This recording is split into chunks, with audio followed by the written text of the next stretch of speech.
Olá pessoal, sejam todos bem-vindos ao Plano A Concursos. Gente, eu venho recebendo muitas mensagens no meu Instagram, concurseiros que vão prestar o concurso da PM Ceará, que, salvo engano, é no dia 13 de julho, né? Eu andei pesquisando aí, já que chegou muitas mensagens mesmo. Teve uma moça e um rapaz que me pediram ajuda para filtrar questões de governança pública porque não estavam conseguindo achar. Teve pessoas pedindo para eu falar de assuntos específicos ali de governança pública e teve alguns que vieram simplesmente para agradecer, falando que nesse processo para a PM Ceará não estavam conseguindo encontrar conteúdos sobre governança pública e aqui no canal eles conseguiram sanar muitas dúvidas. Então, eu fiquei pensando em como eu ajudaria vocês nessa reta final para a PM Ceará a respeito de administração pública, né, noções de governança.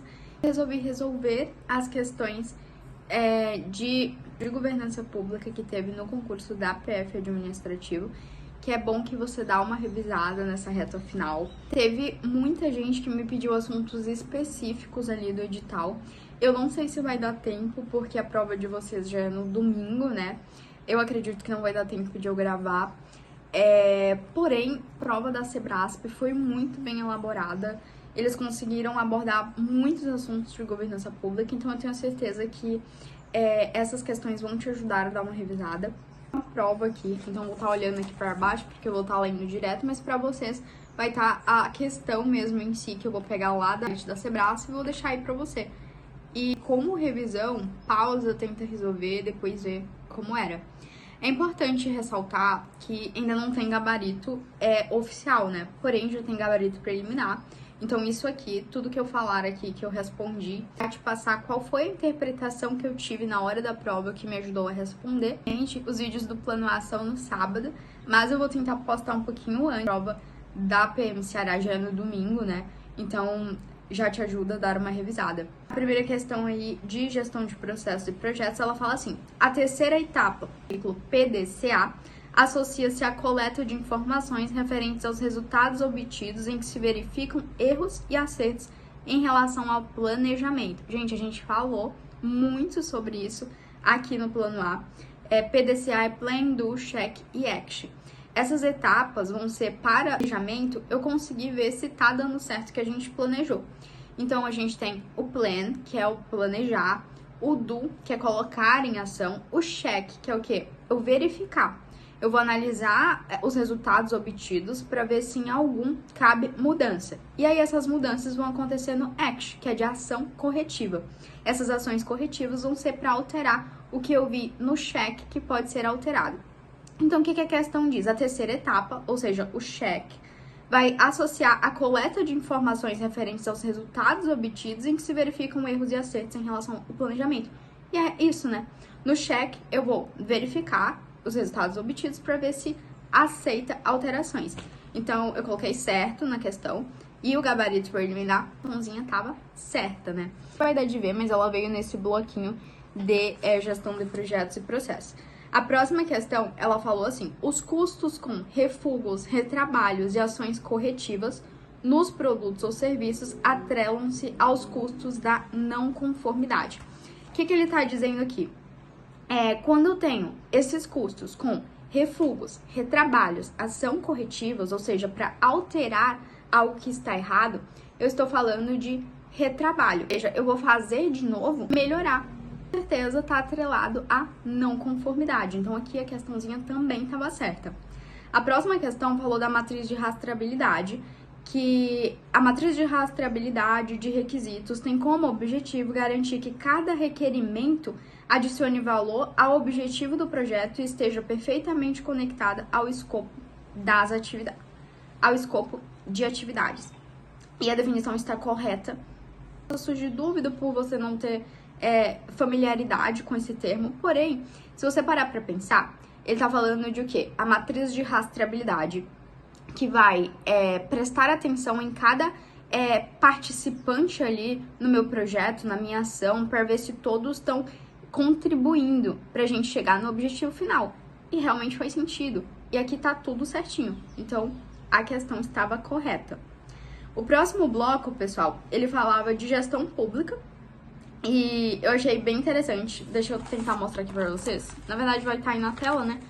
Mas foram duas questõezinhas e uma delas falou sobre design thinking, que é um assunto novo, né? Que a gente tem um vídeo sobre design thinking, que eu dou exemplo de cada etapa e que eu falei, né, que vai cair agora muito com frequência, porque por ser um assunto novo, as pessoas não estudam muito, cobre um conceito muito básico, mas que talvez muita gente não sabia.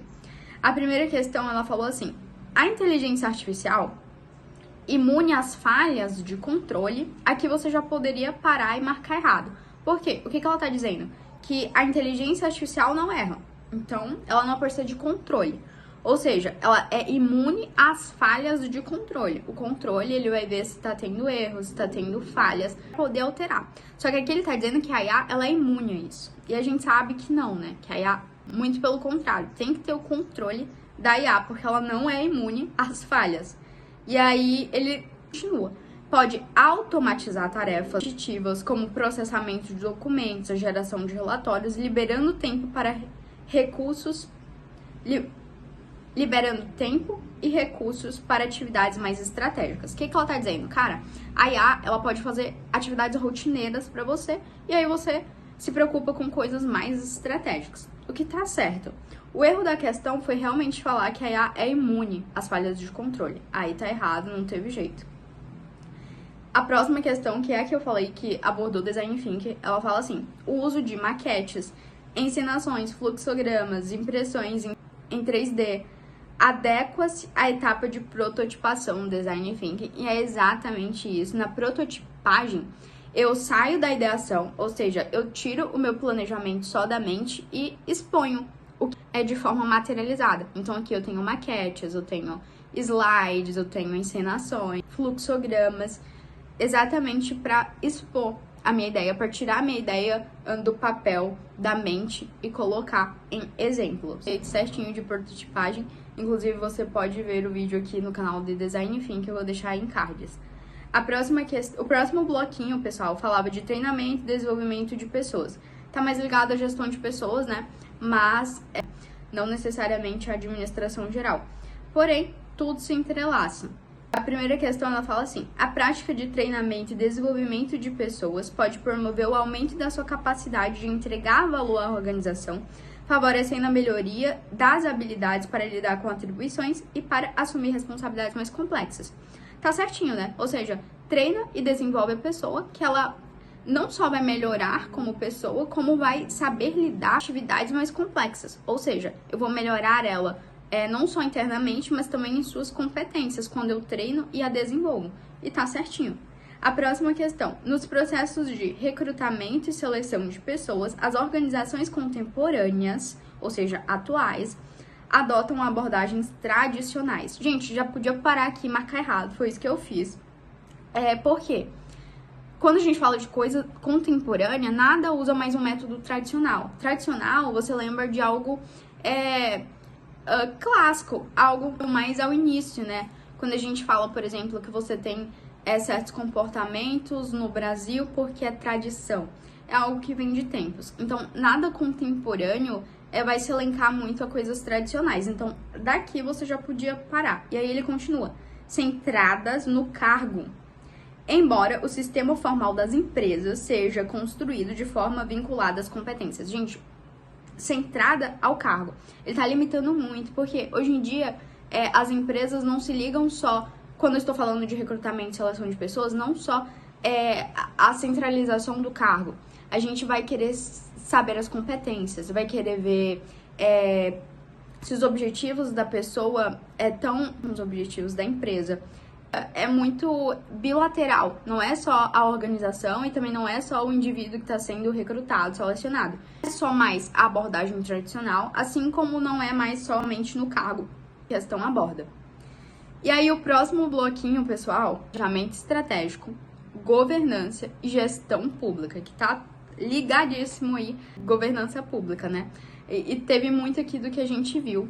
A primeira questão, ela já lançou ali uma análise SWOT, para ver se você sabia. Ela falou assim: na elaboração do planejamento estratégico, a análise interna tem por finalidade colocar em evidência as oportunidades e as ameaças. Aqui você já parava, já marcava errado, porque, gente, lembra, análise SWOT, oportunidades e ameaças são fatores externos. Forças e fraquezas são fatores internos. Então, aqui quando ele fala da análise interna, tem por finalidade colocar em evidência oportunidades e ameaças, já tá errado. Se fosse análise externa, aí sim tem por evidência oportunidades e ameaças. Mas análise interna é forças e fraquezas, então já estava errado. Aí ele continuou, a fim de que esta melhor se posicione no nicho de negócio. Poderia ser, né? Se estivéssemos falando de análise externa, que é oportunidades e ameaças para que eu possa me melhor posicionar. Mas falar que a análise interna é oportunidades e ameaças estava errado. A próxima questão falou assim: a geração de valor na gestão pública consiste em gerenciar de forma a alcançar resultados consistentes, assegurando-se para todas as partes interessadas a primácia do aumento do valor intangível sobre o tangível. Eu coloquei errado, a banca deu como errado também.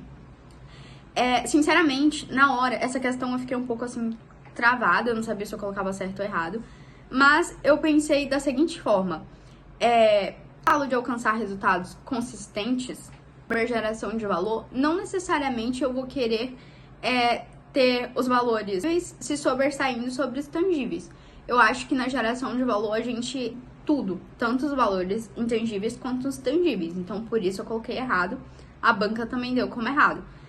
Eu falo assim, meio nosso professora Elizabeth Moreira, do Estratégia, que eu gosto muito, falou que no entendimento dela, essa questão estaria correta. Que há a primácia do aumento do valor intangível sobre o tangível. Estamos falando de gabarito preliminar. Então, eu vou falar o que eu dei como errada e a banca também deu. Porém, há outros entendimentos, né? E a gente passa ao próximo bloco, que é sobre as organizações formais modernas e da cultura organizacional.